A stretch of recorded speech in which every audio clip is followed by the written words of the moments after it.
സംസ്ഥാന സർക്കാരിന്റെ വാർഷിക ആഘോഷങ്ങൾക്ക് ഇന്ന് തിരുവനന്തപുരത്ത് സമാപനം. റാലിയോടുകൂടി വൈകിട്ട് പുത്തരിക്കണ്ടം മൈതാനത്താണ് സമാപനം. പൊതുസമ്മേളനത്തിൽ സർക്കാരിന്റെ പ്രോഗ്രസ് റിപ്പോർട്ട് പുറത്തിറക്കും. വിവിധ മേഖലയിലെ പ്രമുഖർ പങ്കെടുപ്പിച്ച മുഖ്യമന്ത്രിയുടെ അധ്യക്ഷതയിൽ ജില്ലാതല അവലോകന യോഗവും സംഘടിപ്പിച്ചു.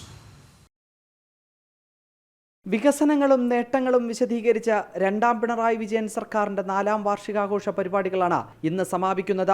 ഏപ്രിൽ 21-ന് കാസർഗോഡിൽ നിന്നും ആരംഭിച്ച പരിപാടി 13 ജില്ലയിലെ പര്യടനം പൂർത്തിയാക്കിയാണ് സമാപിക്കുന്നത്.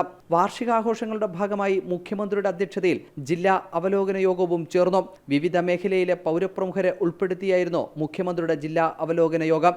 2016 സാഹചര്യം എന്തായിരുന്നുവെന്ന് പ്രത്യേകം പറയേണ്ടതില്ല.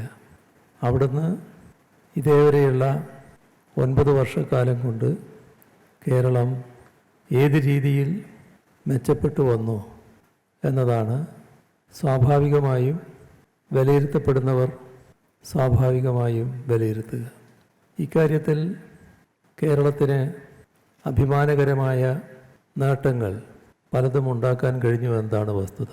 തുടർന്ന് വൈകിട്ട് റാലിയോടുകൂടി പുത്തരിക്കണ്ടം മൈതാനത്ത് ആഘോഷ പരിപാടികളുടെ സമാപനം. പ്രകടന പത്രികയിലെ വാഗ്ദാനങ്ങൾ നടപ്പിലാക്കുന്നതിലെ പുരോഗതി പൊതുസമൂഹത്തിന് മുന്നിൽ സമർപ്പിക്കുന്ന സംസ്ഥാന സർക്കാരിന്റെ പ്രോഗ്രസ് റിപ്പോർട്ടും മുഖ്യമന്ത്രി പൊതുസമ്മേളനത്തിൽ പ്രകാശനം ചെയ്യും. വാർഷികാഘോഷത്തിന്റെ ഭാഗമായി സംഘടിപ്പിച്ച എന്റെ കേരളം പ്രദർശനമേളയും ഇന്ന് സമാപിക്കും.